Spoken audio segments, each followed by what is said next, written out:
Inilah alasan mengapa Hitler sangat membenci orang Yahudi. Jika kau pergi ke pasar hari ini, apa kau tahu berapa harga roti yang dijual oleh orang Yahudi? Harganya adalah 5 juta rupiah. 5 juta rupiah. Uang sebanyak itu bahkan tidak cukup jika dimasukkan ke keranjang belanja.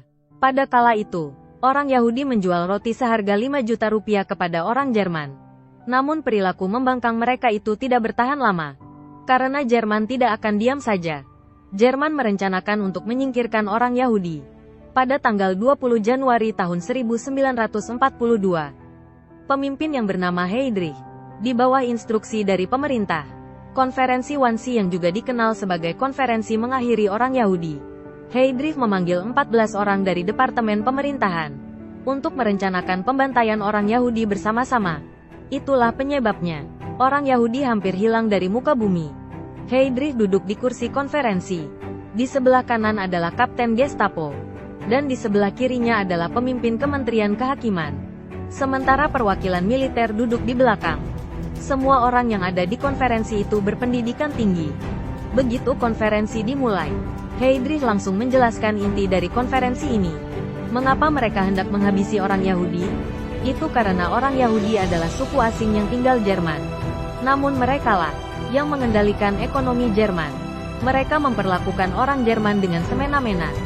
Setelah pecahnya Perang Dunia Pertama, tentara Jerman bertempur di garis depan. Untuk makan saja, mereka sudah tidak mampu membelinya. Setelah makan satu hidangan, mereka masih merasa kekurangan. Sementara orang Yahudi hidup dengan tenang dan makanan dengan cukup. Setelah Bank Jerman dikendalikan oleh orang Yahudi, mata uang Jerman terus-menerus menurun. Akhirnya untuk membeli sepotong roti saja, orang Jerman perlu membayar sebesar 5 juta rupiah. Tentara Jerman juga mengalami kekalahan telak karena dana militer tidak mencukupi. Setelah kalah, Jerman harus membayar banyak kompensasi. Dan orang Yahudi mengambil kesempatan bisnis dari sana. Mereka terus menaikkan harga-harga barang dan membahayakan kekayaan negara. Hingga Hitler menjabat sebagai pemimpin. Masa kejayaan orang Yahudi pun berakhir. Hitler memerintahkan para tentaranya untuk melakukan apapun demi pembersihan orang Yahudi. Jadi pada konferensi ini didiskusikan tentang bagaimana cara untuk menghilangkan orang Yahudi dari bumi. Hitler ingin orang-orang yang tak tahu diri itu benar-benar dihilangkan. Tujuan lainnya juga untuk mengembangkan benua Eropa. Dan pengembangan itu membutuhkan pembantaian. Sebelum pecahnya Perang Dunia Kedua, Jerman telah memindahkan orang-orang Yahudi ke negara lain agar mereka menjadi beban negara lain. Setelah perang pecah, hanya China yang bersedia menerima orang Yahudi.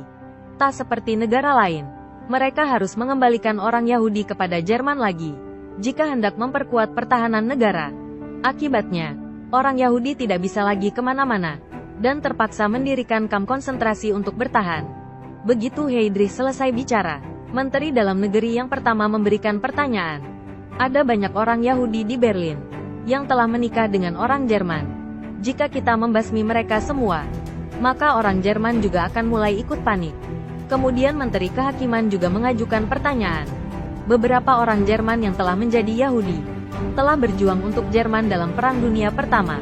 Mereka telah membuat pencapaian besar, dan mereka kini juga menjadi petugas pemerintahan di Jerman.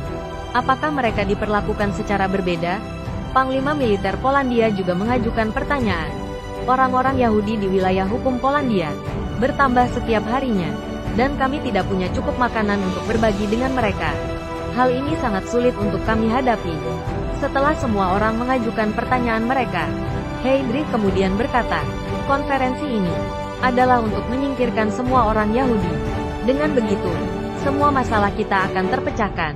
Namun, kita membutuhkan kooperasi penuh dari semua departemen.